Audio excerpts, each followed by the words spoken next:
आज मैं एक अपठित गद्यांश फिर से कर रही हूँ। वो है पैरा नंबर 6। मैंने पहले 1 से 5 मेरा किया हुआ है, आप लोग पहले भी देख सकते हो। समस्याएं वस्तुतः जीवन का पर्याय है। यदि समस्याएं न हो तो आदमी प्रायः अपने को निष्क्रिय समझने लगेगा। ये समस्याएं वस्तुतः जीवन की प्रगति का मार्ग प्रशस्त करती है। समस्या को सुलझाते समय, उसका समाधान करते समय व्यक्ति का श्रेष्ठतम तत्व उभर कर आता है। धर्म, दर्शन, ज्ञान, मनोविज्ञान इन्हीं प्रयत्नों की देन है। पुराणों में अनेक कथाएं यह शिक्षा देती है कि मनुष्य जीवन की हर स्थिति में जीना सीखे। वह समस्या उत्पन्न होने पर उसके समाधान के उपाय सोचे। जो व्यक्ति जितना उत्तरदायित्वपूर्ण कार्य करेगा, उतना ही उसके समक्ष समस्याएं आएंगी और उनके परिप्रेक्ष्य में ही उसकी महानता का निर्धारण किया जाएगा। पैराग्राफ आगे और है।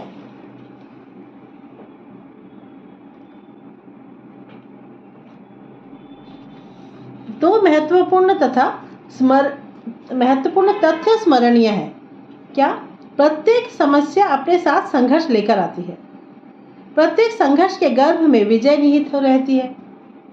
समस्त ग्रंथों और महापुरुषों के अनुभवों का निष्कर्ष यह है कि संघर्ष से डरना अथवा उससे विमुख होना लौकिक व पारलौकिक सभी दृष्टियों से अहितकर है, मानव धर्म के प्रतिकूल है और अपने विकास को अनावश्यक रूप से बाधित करना है।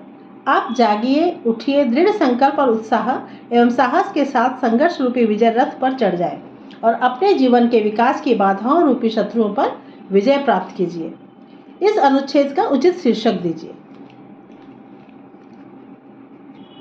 संघर्ष की समस्या, संघर्ष एक अभिशाप, संघर्ष सफलता का आधार या जीवन एक संघर्ष। ये यहाँ हमने देखा है कि संघर्ष करने से ही हमें सफलता मिलेगी, तो संघर्ष सफलता का आधार। निष्क्रिय का विलोम लिखिए। निष्क्रिय का विलोम अक्रिय, प्रक्रिया, निष्काम, सक्रिय, नहीं सक्रिय। मनुष्य का श्रेष्ठतम कब उभर कर सामने आता है?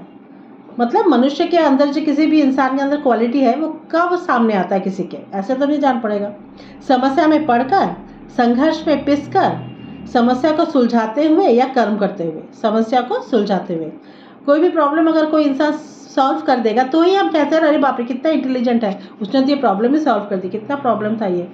इसी तरह मनुष्य का क्वालिटी हम समझते हैं जब वो किसी समस्या को सुलझाता है, मतलब प्रॉब्लम को सॉल्व करता है।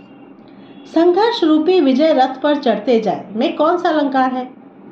संघर्ष रूपी विजय रथ, मतलब ये समझ में आ गया ना, रूपी है तो इसके जैसे है, तो उपमा, रूपक, उत्प्रेक्षा, मानवीकरण, यह है रूपक का अलंकार।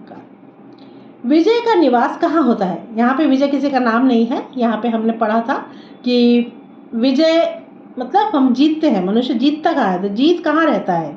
आकांक्षा में, लक्ष्य में, उत्साह में या संघर्ष में? होगा संघर्ष में। हमारा ये पैराग्राफ यहीं तक हुआ। मैं नेक्स्ट फिर और एक पैराग्राफ करूँगी। ये अनसीन पैसेज प्रैक्टिस अवश्य करना, ये बहुत इजी होता है हॉल में करने के लिए। फिर